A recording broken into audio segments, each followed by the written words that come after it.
Sobre esse lance Mas, de consciência, eu conversei recentemente com um cara, o Fábio Perin, que veio junto com Wesley Delanogari, e a gente tava conversando, na verdade eu sei que ele não gosta da palavra consciência. Ele acha que é um conceito ruim do ponto de vista científico.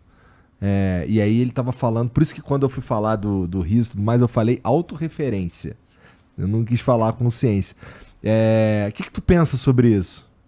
É de fato um conceito meio bosta, assim, ele é fácil de explicar e as pessoas entenderem e tal, mas o que é consciência? Consciência, o que é? Bom, a gente já conversou sobre isso no passado também. Já, umas 20 vezes.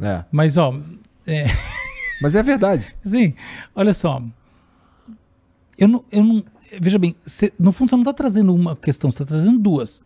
A primeira é se eu me oponho àquilo que eu não ouvi de um cara que eu não conheço. Entendeu? Essa daí desculpa, eu não posso responder. Claro. Então, não sei o que de fato foi falado, tá bom? E assim, não conheço. Eu já ouvi falar do Fábio Perin, mas eu nunca li nenhum artigo dele, paper, nada. Entendeu? Então, eu não conheço. Então, eu não posso... Na verdade, eu quero saber o que tu pensa sobre esse conceito. Então, aí outra discussão é... Em geral, a minha postura em relação a conceitos é assumir, via de regra, que eles são construtos sociais. E que, conforme o uso desses construtos seja prevalente na sociedade, não tem essa de gostar ou não gostar. É como a maneira mais eficiente de se comunicar. Isso. Então, então eu sou um pragmatista do ponto de vista linguístico. Então, por exemplo, na medida em que as pessoas estão usando a palavra consciência para todos os lados, eu não vou mudar o mundo dizendo agora eu não quero mais que ninguém use consciência. Eu me encontro frente a um desafio socialmente colocado, não individualmente colocado, que é de explicar isso aí que as pessoas estão chamando de consciência, seja o que for. Então eu posso usar outro nome, mas isso aí que as pessoas estão trocando entre elas como um token da comunicação, que estão chamando de consciência, demanda um entendimento, porque afinal de contas o papel do cientista, do intelectual, do filósofo, do psicólogo, do quem você quiser, é em traduzir, ou melhor, é decupar conceitos que estão empacotados e que envolvem realidades que ainda não estão completamente conhecidas. Então não é só o conceito que você tem que ir lá e blá, blá, blá, blá, blá, blá, mas porque eles têm a ver com uma realidade que em si precisa ser mapeada e você vai fazendo essa relação peripasso aqui. Eu descubro um pouco disso aqui, aí eu traduzo um pouco do conceito, e assim até conectar as duas coisas. Então, especificamente sobre consciência, qual que é a grande questão? Não só consciência é um conceito prevalente na cultura, como a gente tem usos da palavra consciência que são absolutamente fundamentais para o entendimento de coisas profundas. Por exemplo, autoconsciência. Eu posso dizer que eu não gosto da palavra consciência, mas a autoconsciência como um processo de representação das suas próprias ideias para você mesmo, ou metacognição, é um processo que inegavelmente demanda um entendimento, porque é quando a gente pensa sobre as nossas próprias ideias que a gente consegue deixar de lado as más ideias e não sermos tolos. Entende o ponto? Então, eu posso dizer que a palavra consciência pode ser substituída. Agora, a autoconsciência, por mais que eu substitua também, definitivamente exige como um outro referencial que para mim é a consciência. Então, existe uma coisa que é... Existe a consciência porque eu tenho demanda de um referencial que seria ela, que seria a consciência, desculpa, eu quero tirar essa, que é necessário para essas outras coisas que são importantes em si, como a autoconsciência. Outro que é importante, teoria da mente, como é que eu prospecto aquilo que está se passando na mente de outra pessoa? Na prática, o que eu estou dizendo é, o que é consciente para essa outra pessoa? Eu preciso de um referencial que é essa mente, que é alguma coisa na qual alguma coisa se projeta, para poder falar disso aí. Então, esse foi o assunto do meu pós-doutorado no século XIX. E eu fiz com ressonância magnética funcional no tempo que era difícil. Hoje você aperta o botão, o negócio é lido, é uma beleza. Queria voltar no tempo, não mexer naquele troço insuportável. Ser bem realista. Entendi. Passados tantos anos. Nossa. Mas enfim, fecha parênteses. Rendeu muito na minha vida, brincadeira. Mas, olha só. É que a inteligência artificial a gente está resolvendo leitura de neuroimagem com uma facilidade imensa. Mas fecha parênteses todo. O ponto é, essas coisas todas, o que elas não mostram, e a coisa que eu acho que talvez seja o ponto do Fábio, elas não mostram ou não indicam a existência de um ente estático. Isso não. Não existe uma consciência. Tá lá a consciência do cara, olha ali a consciência dele. É disso que ele fala. Não, ele tem toda a razão. Não, agora, uma manifestação de representações que tem o chamado qualia, quer dizer, elas têm qualidade para você e que de alguma maneira você intui que não se refletem perfeitamente na mente de outra pessoa, ao mesmo tempo que você intui que essa outra pessoa tem o qualia dela própria, isso existe, isso surge e desaparece. Isso, no meu entendimento, é muito mais um conjunto de ilhas, sabe? É uma espécie de um arquipélago que vai sendo formado com gaps. Sabe aquela hora que você tá falando, nossa, Morpheus aqui? É fato aquilo, entendeu? Você tem pequenos lapsos de consciência, inclusive isso já foi bastante mapeado, não é novidade nenhuma. E essas coisas todas são importantes para você falar de direções intencionais. Por exemplo, por que você age, por que você toma decisões de determinadas maneiras e não de outras, como você induz você mesmo a fazer alguma coisa, como é que você produz uma transformação comportamental. Por exemplo, agora que você está nessa enorme transformação através da ginástica da saúde, wellness, né? Como é que você faz isso? Quem fala ginástica é velho. Eu sou. Bem-vindo. Daqui a pouco, não. Mais uns Daniel vão falar, bem-vindo! Não, mas não me sinto, eu preciso ter a mesma energia que eu tinha com 18 anos. É impressionante. Mas faz parente.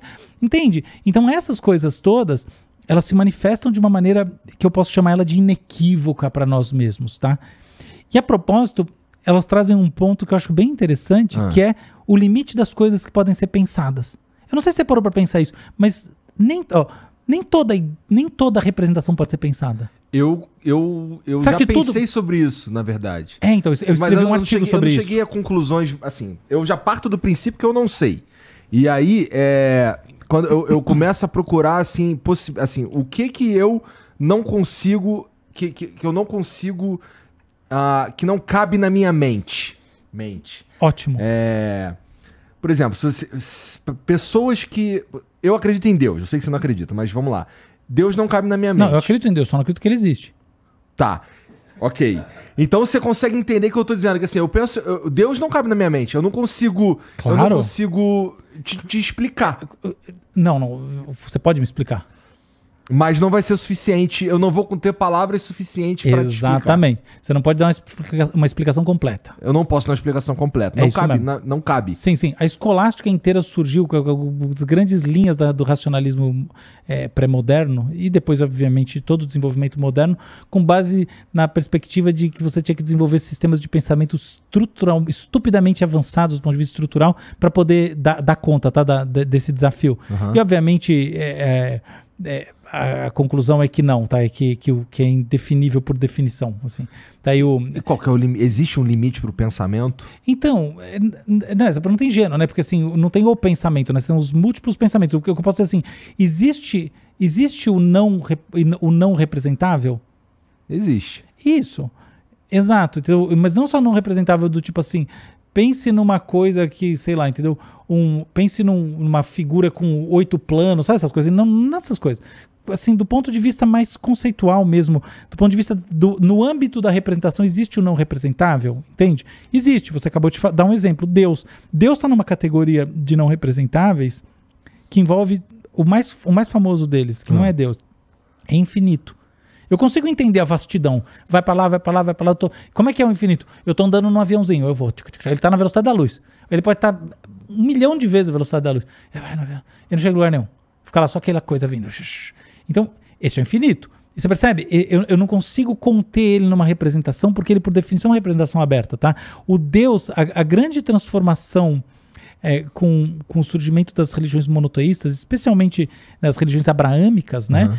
É justamente um Deus da infinitude, tá? Os deuses do período da era... Assim, eu vou abrir esse parênteses muito rápido, porque eu quero falar um outro negócio sobre isso, que eu acho que vai ser bem quente no momento. Ver se mas não vai esquecer. Não. Existe uma transformação na representação dos deuses que corre da idade do bronze, tá? Que é a idade dos grandes impérios antigos, que acabou mais ou menos em torno do ano 1180 a.C., tá? Então ela até vai do ano 3.500 a.C. até 1180 a.C. Acabaram todos eles quase praticamente juntos, tá? Então, por exemplo, Mesopotâmia, assim, o único que sobrou foi o Egito, que na verdade também foi dizimado. Tem uma teoria, na verdade foi um conjunto de fatores que levou a isso. e que envolve os chamados povos dos mares, que seriam povos que vieram, por exemplo, de Sicília, de outros lugares, que seriam como se fossem invasões bárbaras, tá? Mas não era isso, porque eles estavam, na verdade, estavam imigrando. E também terremotos, uma longa seca. Na verdade, a teoria mais relevante hoje em dia diz que teve uma longa seca no norte da Europa que foi se propagando e chegou nessa região do Oriente Médio, Eurásia ali, tá? E num processo que tomou 300 anos. E aí, quando ela chegou com pessoas desesperadas pela fome, etc e tal, que chegaram num lugar que rapidamente foi desolado também, e aí a Era do Bronze desapareceu. E a Era do Bronze era a era, como eu disse, dos grandes impérios, que você tinha esses grandes deuses, como, por exemplo, Nefertiti, etc e tal, os deuses egípcios, os deuses mesopotâmicos e os outros deuses, que não eram deuses da infinitude. Se a gente parar para ver, os deuses gregos são derivados... cada coisa, né? São derivados disso. E o que a gente tem, então, assim... E esse processo, por sua vez, já vem de uma transformação evolutiva na formação dos deuses, que originalmente eram deuses de lugar... Que antes eram deuses de lugares. Então você tem o deus de Tebas, o deus de não sei aonde, entendeu? Antes de você ter esses deuses que são deuses das forças em si. Tá. E antes disso você tem xamanismo, animismo e assim vai, tá? Mas então fecha essa linha, tá? Então nessa linha, o que acontece, portanto, antes do surgimento das religiões abraâmicas, os deuses são representáveis. E o que eles são entidades de grande força. É assim, você fala assim, qual é a grande palavra para falar dos deuses? The Mighty God, entende? É esse... Poderoso. É o poderoso. É isso que conta, é como um ser humano amplificado. Tanto que Zeus traía sua mulher, e etc. Todos os defeitos humanos eles tinham.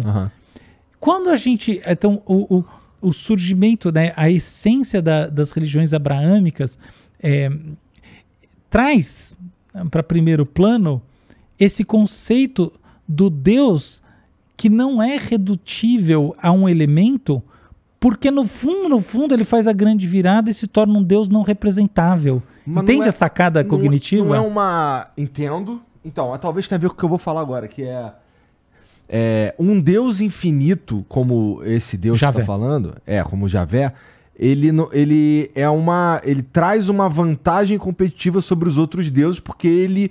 pelo próprio conceito, é muito mais poderoso que todos eles, afinal ele é infinito. Portanto, esse Deus que eu tô adorando, ele é muito mais sinistro que os teus deuses aí, porque o meu é infinito, eu não consigo nem pensar nele.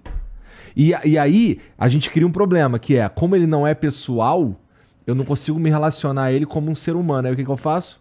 Filho dele, Jesus. Não, calma. Você deu um loop quântico aí, tá? Nossa senhora. Calma.